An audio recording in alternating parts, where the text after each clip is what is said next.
Welcome back to the channel, guys. Today we're going to talk about GS-F values. So you've seen me talk about the production numbers, where everything's located.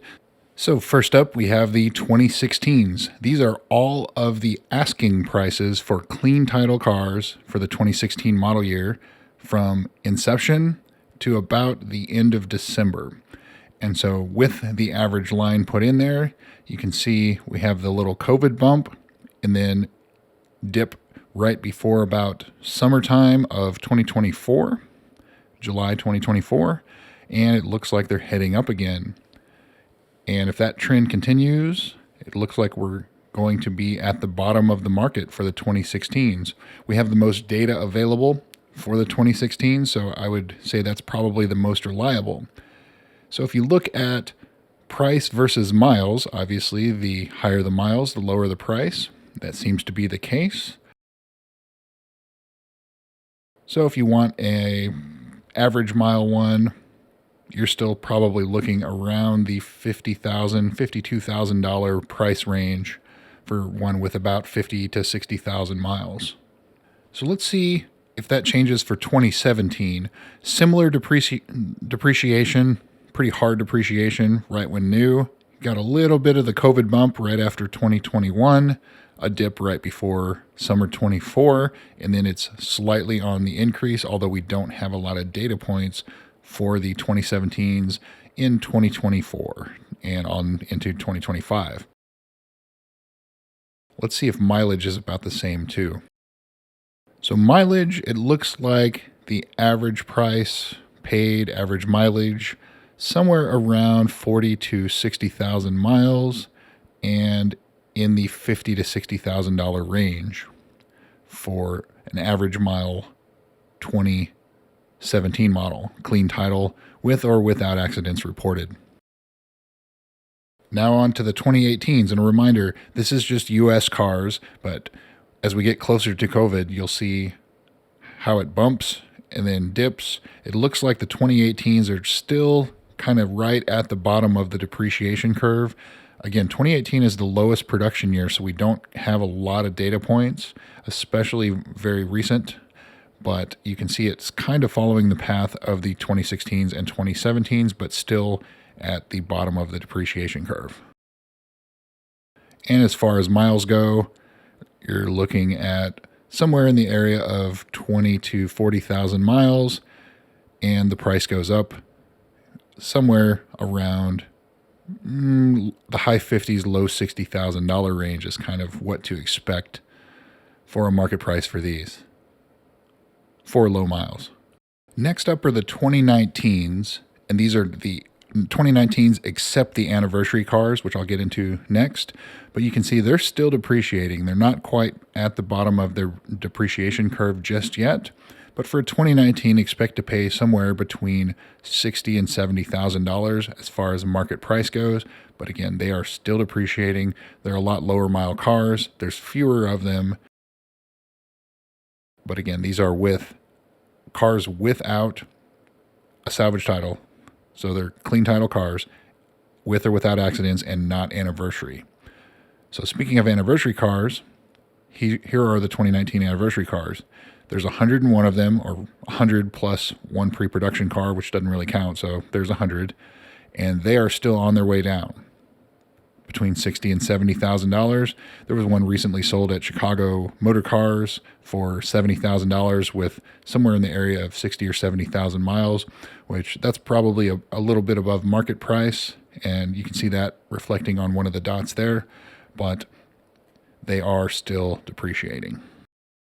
As far as mileage goes versus price, it looks like the bulk of them have somewhere between 20 and 30,000 miles, even quite a few more with even less than that, and all around the $60,000 to $70,000 price range.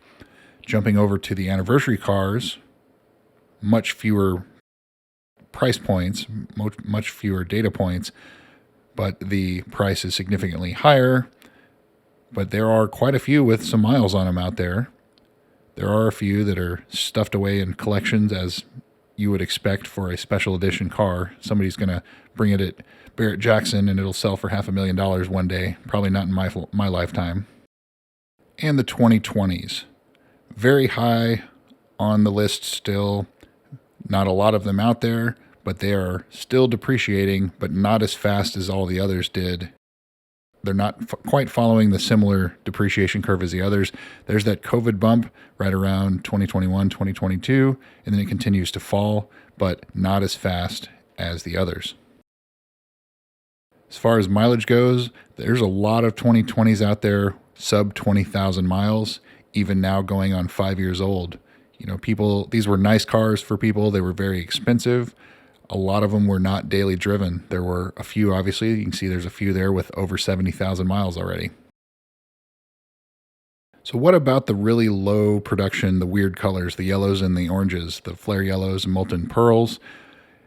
The flare yellows, it looks like they're, again, we don't have a lot of data points, but it looks like it's starting to creep up, and you're going to pay somewhere around $70,000 for these. Remember, in the US, there's only 11 of them, and there's only 9 left with a clean title. And of those 9, there's only 1 or 2 that don't have a story or accident or was a driving school car or something like that. So they're going to always be fetching a premium no matter what. The problem is with those, as far as collectability, there's really only, as I said, 1 or 2, and there's none of them that are low miles. I think the lowest mile one has 20,000 miles already. So if you look at the molten pearl, that's the orange, they have kind of followed the rest of the depreciation. Of course, these are mostly 16s and 2017s, but they depreciated like the others with the slight COVID bump in 21, 22, down again right before summer of 2024 and back up again. But as far as their cost, their price, somewhere between $45,000 and $50,000, I would say they are not fetching a premium like the flare yellows are. Maybe personal preference. There are only a few left. There were 43 for the US. There are 36 or 37 left that aren't salvage title. And of that remains, I believe there's 19 clean title, no accident molten pearls left as of January 2025. So these are getting rare, but they're not as rare as the flare yellows. So here's what it looks like with over 5,000 data points of every single recorded dealer sale from 2015 to December of 2024. Overall, that's all years, 2016 through 2020. It has the dip. And these cars, you see the ones up at the very top, these cars did not sell well when they were new because they were very expensive. $90,000 in 2015 when they were new. You're talking about $120,000 US in today's money. And they had to discount these things $10, $15, sometimes $20,000. Even then, they would sit on dealer lots for a year and a half to 2 years. I mean, they did not sell. And it's obvious because there's only 2,400 of them that sold in the US.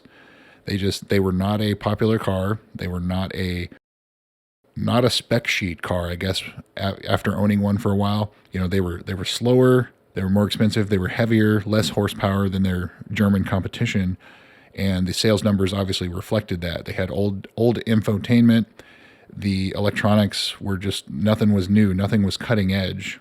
It just had a proven engine and transmission setup that's been around since the ISF, and you can obviously see that it makes these cars special because they're the last of the big V8 Lexus / Toyota sedans. The IS 500 F Sport, everybody argues, well, it's not a true F car. Well, it still has the same engine and transmission, albeit it's not really a setup for track. So that being said, I think in the future, now that we're watching these values starting to creep up, it'll be interesting to see what they're going to do in 2025, but I think they are definitely on their way up.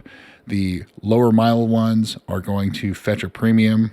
The ones that are special color combinations, which if you see my video about all the production numbers and the GS-F spreadsheet, there are a few out there that are going to fetch a premium. And special colors, special combos. If you have a white or a black one with a red interior or a black interior, that's the most common setup, most common color, along with atomic silver, which is like the goldish silver looking color. Those are the most common. So if you look at price versus mileage, it's pretty common, pretty typical trend. The more miles, the cheaper the price. but I don't think you're going to get a clean title one of these for less than about $40,000 right now at the beginning of 2025. If you find one for less than that, I would snatch it up. If it is less than that, it's either got a salvage title, rebuilt title, or a whole ton of miles. Speaking of that, the highest mileage one out there right now, a little over 250,000 miles on a one owner 2016 in Mississippi. There's several of these cars with over 200,000 miles already, but they don't come up for sale because they're original owners. There was one that was recently sold at Copart, had 213,000 miles on it, but it was a one owner as well. So, you know, there's two schools of thoughts with these cars. There's a lot of original owner cars that they're not going to be for sale for a long time. And then there's the people that I guess they weren't what they thought it was going to be. So there's several with like 7, 8, 9, 10. I think the highest one is an 11 owner car already for these cars that aren't even 10 years old. So a hot potato or something, I don't know. But anyway, thought I would share that. Thanks again for watching, guys. Make sure you're subscribed for the next video. Hit the thumbs up, comment down below.